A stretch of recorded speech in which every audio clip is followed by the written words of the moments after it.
Thank you Dallas and Rajesh come here. So నాకు ఈ idea వచ్చినప్పుడు ఇలా ఈవెంట్ చేద్దాం అనుకుంటున్నామని రాజేష్తో డిస్కస్ చేయడం జరిగింది.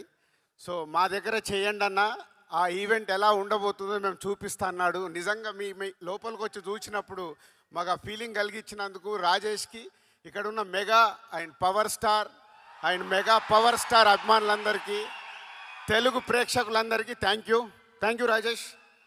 ఆసమ్. ఎందుకంటే ఆల్రెడీ మెసేజ్లు వస్తున్నాయి, ఈవెంట్ అదిరిపోయిందని. మనం లైవ్లో చూస్తున్నాం, ఇక్కడ ఉండి అందరూ ఫోన్లలో యూట్యూబ్లో చూసి మెసేజ్లు పెడుతున్నారు. సో అందుకు మీ అందరికీ చాలా థ్యాంక్ యూ. 1998లో మా వెంకటేశ్వర ఫిలిమ్స్ ఒకే ఒకటి సినిమాతో ప్రారంభమైంది.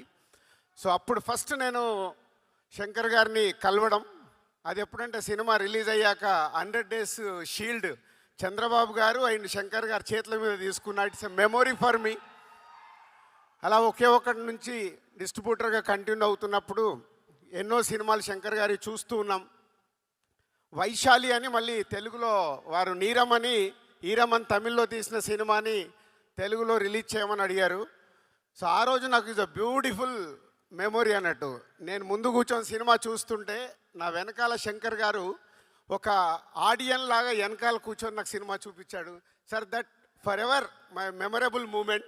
ఒక లెజెండరీ డైరెక్టర్ ముందు కూర్చొని నేను సినిమా చూశానని. అలా జర్నీ చేస్తున్న మాకు ఈ సినిమా శంకర్ గారు మా కో డైరెక్టర్ నరసింహారావు ద్వారా ఈ సినిమా గురించి నేను అడిగినప్పుడు, రాజుగారితో సినిమా చెయ్యాలి, తెలుగు సినిమా చెయ్యాలి, సో దానికి నాకు రాజుగారే రైట్ అని నమ్మినందుకు ముందు శంకర్ గారికి థ్యాంక్ యూ. ఎన్నో సినిమాలు తీసిన శంకర్ గారు ఫస్ట్ టైం తెలుగులో ఒక స్ట్రేట్ సినిమా చేయడం. ఇందాక సుకుమార్ చెప్పాడు, ఎంతోమందికి మన కోరిక శంకర్ గారు లాంటి వాళ్ళు తెలుగు సినిమా ఒకటి చేస్తే బాగుండు అని. అది ఈ సినిమా ద్వారా మా సంస్థకు అవకాశం రావడం. It's a very happy sir, thank you.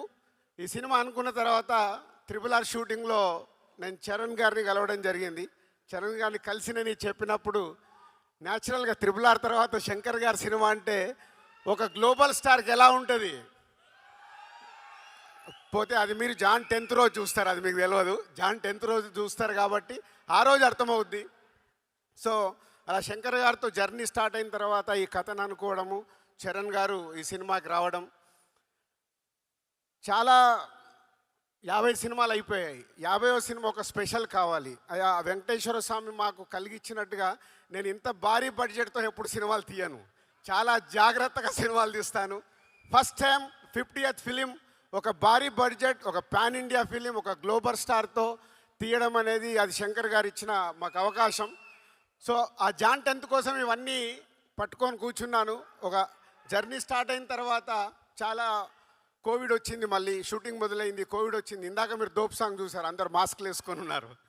So అలా big journey about game changer with Shankar garu. Sir thank you. మనం ఎంత కష్టపడ్డా ఏమి చేసినా మేము మీ దగ్గరికి వెళ్ళి వచ్చే అప్లాజ్ గురించే వెయిట్ చేస్తాము. ఇప్పుడు మీకు దోప్ సాంగ్ ఎలా ఉంది? సో ఈ దోప్ సాంగ్ నేను 6/3 ఫోన్లో చూశాను. ఫస్ట్ ఫోన్లో చూసి చరణ్ గారికి మెసేజ్ పెట్టాను, సార్ ఈ సాంగ్తో డాలస్ మన ఈవెంట్ ఒక ఎక్కడ ఉంటుంది, బిగ్ సక్సెస్ కాబోతుంది. ఇలా చూసి, సార్ శంకర్ సార్ మీకు తెలియదు, నేను అలా చూసినప్పుడు నా కళ్ళల్లో టీయర్స్ ఫామ్ అయ్యాయి. అంటే ఒక హ్యాపీనెస్. వావ్, శంకర్ గారి ఎన్నో సినిమాల్లో ఎన్నో పాటలు చూసినప్పుడు వచ్చిన ఒక ప్రేక్షకుడిగా వచ్చిన ఫీలింగ్, ఆహా ఇది మన సినిమాలో ఇలాంటి సాంగ్ ఉందా అని ఒక ఆనంద బాష్పాలు నాకు వచ్చాయి. నేను ఓన్లీ చరణ్ గారితో షేర్ చేశాను అది. So this song is going to blast అని. Thank you sir. అండ్ ఇలాంటి సినిమా మాకు రావడానికి, ఇంత పెద్ద సినిమా కావడానికి కారణం next is a global star Ram Charan garu. Charan గారు అనగానే ఫస్ట్ నాకు గుర్తుకొచ్చేది మా కళ్యాణ్ గారే. అంటే చిరంజీవి గారి చాలా సినిమాలు ప్రేక్షకుల్లాగా చూసాం. ఎన్నో సూపర్ హిట్లు, ఘరానా మౌడు, జయదేక వీడు, రౌడీ అల్లుడు, ఎన్నో సినిమాలు ఆడియన్గా ఎంజాయ్ చేశాను. కానీ డిస్ట్రిబ్యూటర్గా ఎంటర్ అయిన తర్వాత ఎంజాయ్ చేసిన సినిమా తొలి ప్రేమ. సో అక్కడ మెగా ఫ్యామిలీతో చిన్న బాండేజ్ స్టార్ట్ అయింది నాకు. ఇక అక్కడి నుంచి మీ అందరికీ జర్నీ తెలుసు. ఒక ఖుషి, గబ్బర్ సింగ్, ఇలా ఎన్నో సినిమాలు. కళ్యాణ్ గారితో సినిమా తీయడానికి చాలా టైం పట్టింది, అది కూడా కంప్లీట్ చేశాను వకీల్ సాబ్తో.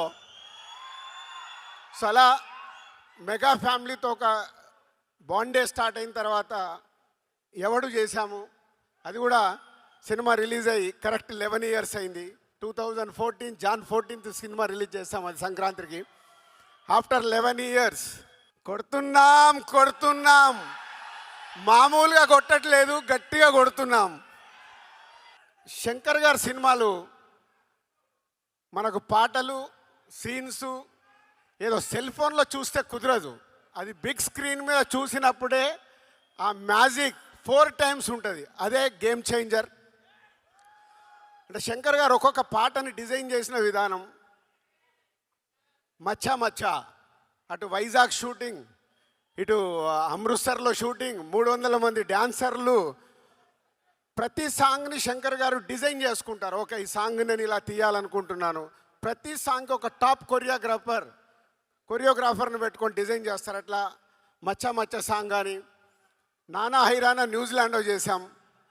అది చాలా ఎక్స్పెరిమెంట్ చేశారు మళ్ళీ ఆ సాంగ్ని శంకర్ గారు. అది రేపు మీకు థియేటర్లో చూసినప్పుడే అర్థమవుద్ది శంకర్ గారు విజన్ ఏంటి ఆ సాంగ్లో. అలాగే మీరు ఇప్పుడు ఈ సాంగ్ చూశారు, దోప్ సాంగ్. అలాగే జరగండి. ఆ సాంగ్ గురించి నేను చాలా మాట్లాడాలి, ఎందుకంటే ఆ సాంగ్ లీక్ అయింది. లీక్ అయిపోయిన తర్వాత రకరకాల కామెంట్స్ చూస్తున్నాం. శంకర్ గారు నేను అడిగాను, సార్ లీక్ అయింది సాంగ్, మనం రిలీజ్ చేసేయాలని. అలా అనుకొని ఆ సాంగ్ రిలీజ్ చేశాం. కానీ శంకర్ గారికి నాకు తెలుసు is not happy, not satisfy. కానీ అది రేపు మీ అందరికీ థియేటర్లో చూపిస్తాడు. శంకర్ గారు ఆ సాంగ్ ఏంటి, ప్రభుదేవ గారి కొరియోగ్రాఫ్ ఏంటి, రామ్ చరణ్ గారి డ్యాన్స్ ఏంటి, రేపు మీకు థియేటర్లో చూసినప్పుడే అర్థమవుద్ది. సో నేను దగ్గరుండి చూశాను. అలా ప్రతి సాంగ్ని డిజైన్ చేస్తారు శంకర్ గారు. ఈ సినిమాలో ఉన్న 5 పాటలు ఒక బిట్ సాంగ్, దేనికది అన్నట్టుగా. మీరు 4 చూశారు, ఇందాక అంజలి చెప్పింది ఇంకొక సాంగ్ ఉంది. సాంగ్ వేணுమా సాంగ్ ఇరుకు, ఫైట్ వేணுమా ఫైట్ ఇరుకు, hero villain Surya and hero గారికి క్లాప్స్ వేணுమా క్లాప్స్ ఇరుకు. సో సంక్రాంతికి సూపర్ హిట్ ఇరుకు. సో అలా రామ్ చరణ్ గారు అండ్ సూర్య గారి మధ్యలో జరిగే సీన్స్ మన తెలుగు రాష్ట్రాల్లో చాలా ఇన్సిడెంట్స్ చూస్తున్నాం.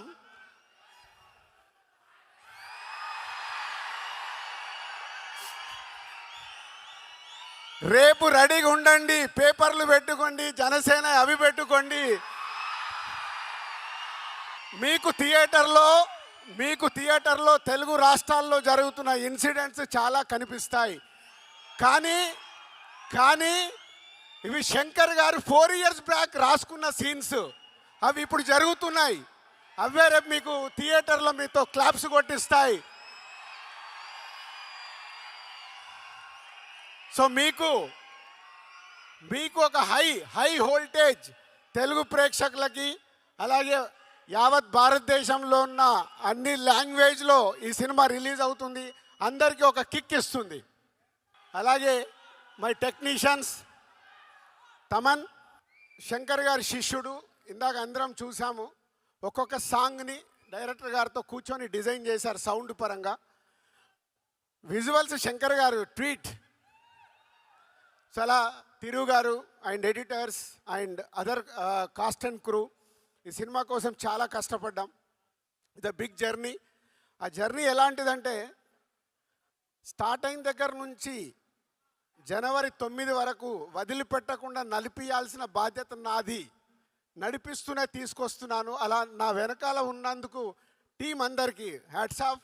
ఎక్కడ కూడా ఆ ఎనర్జీలు వదిలిపెట్టకుండా లేదు, శంకర్ గారు అనుకున్న సినిమా రావాలి. ఎందుకంటే హీరోలకి, డైరెక్టర్లకి, ప్రొడ్యూసర్లకి అందరికీ సక్సెస్లు వస్తాయి, ఫ్లాప్స్ వస్తాయి. ఇండస్ట్రీలో చూడండి కాదు, కొట్టినప్పుడే దాని వర్త్ తెలుస్తుంది.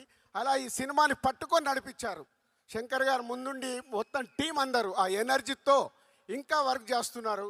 జాన్ 10th మీకు ఒక అద్భుతమైన సినిమా చూపించడానికి దానికి హోల్ టీమ్కి ప్రత్యేకంగా thank you very much, thank you. And specially Dallas thank you. First ఒక తెలుగు సినిమాకి ఇందాక అనిల్ సుంకర్ గారు చెప్పారు, ఫస్ట్ ఒక తెలుగు సినిమాకి ఇలాంటి ఈవెంట్ చేయడం మళ్ళీ ఈ గేమ్ చేంజర్తోనే గేమ్ చేంజ్ అయింది. ఎందుకంటే అంతా మీరే చేశారు సుమా గారు, అంతా వీళ్ళే చేశారు, అంతా మీరే చేశారు. ఎందుకంటే మిలియన్ల రెవెన్యూ తెలుగు సినిమాకి ఇస్తుంది మీరు. కాబట్టి మీ దగ్గర ఈవెంట్ జరగాలనే ఆ సంకల్పం మాది. ఆ సంకల్పాన్ని సక్సెస్ చేసినందుకు మీ అందరికీ thank you very much. And my boy, my brother, ఏదన్నా తక్కువే మా సుక్కుని. ఒక ఆర్య సినిమాతో మొదలై ఆర్య అప్పుడు నేను సుక్కుని ఇంట్రడ్యూస్ చేయడం కాదు, ఇద్దరం కలిసి జర్నీ మొదలు పెట్టాం. అది ఒక అద్భుతమైంది. ఆ అద్భుతం ఈరోజు మనకు ఒక అద్భుతమైంది సుకుమార్ అనే వ్యక్తి ద్వారా. ఇవాళ ఆల్ ఇండియాలో మన సుకుమార్ పేరు చెప్తే వా అనుకునే రేంజ్లో ఉన్నందుకు ఈరోజు మేము పిలవగానే ఇక్కడికి వచ్చినందుకు thank you Sukku and Buchibabu and Anil garu and Satish garu అందరికీ thank you very much, thank you.